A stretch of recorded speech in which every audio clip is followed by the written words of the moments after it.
Peace and blessings. How you doing? Father Augustino here. Today is Thursday of the 5th week of Lent, and this is your daily meditation. We're taking this from John chapter 11, verse 28 and on, and it says, "When she had said this, Martha," speaking to Jesus, "she went and called her sister Mary, saying quietly, 'The teacher is here and is calling for you.' And when she heard it, she rose quickly and went to him. Now Jesus had not yet come into the village, but was still in the place where Martha had met him. When the Jews who were with her in the house, with Mary, consoling her, saw Mary rise quickly and go out, they followed her, supposing that she was going to the tomb to weep there."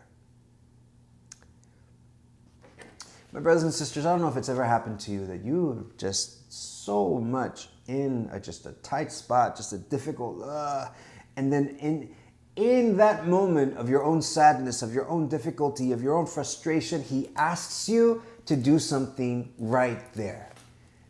Has it ever happened to you? This is exactly what happens to Mary, and look what she does. She rises and goes straight to him. I remember I was in Honduras, and it was just one of those days. I was in the friary all by myself, cooking, cleaning, doing everything, grumbling. It's like, oh, where are all these brothers when you need them? The phone rings. I'm trying to answer it. The beans start burning. I'm like, in the kitchen trying to do, and then in the middle of all this, the doorbell rings too. And I'm just like, I don't know who that is at the door. But when I see them, they're going to get the fullness of my wrath at just being frustrated and being the only person here. And everything, it depends on me. And I just like, and so I hung up the phone, turned off the burning food, stomped to the door, opened it, and I saw a little girl with her little brothers and sisters there. I looked down and I said, "Yes." She looked up with her big brown Honduran eyes and said, "Can you teach me how to pray?" "They told me that you could teach me how to pray." And I said, go to the Franciscan Port Clares. They'll teach you how to pray."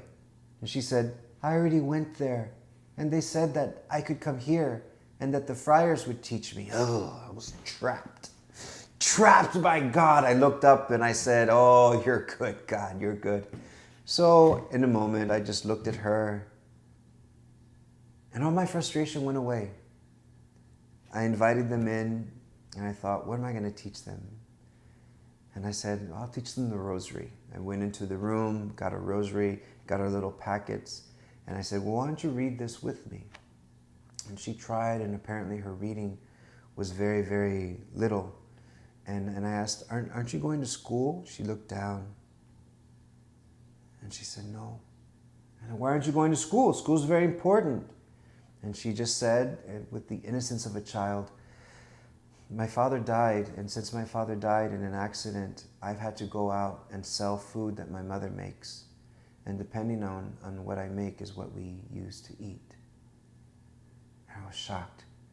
And because of this one little girl, we started a program that's still running of us providing school supplies to little kids, because you have to have school supplies in order to go to school down there. And I'll never forget that the Lord challenged me to love when it was difficult.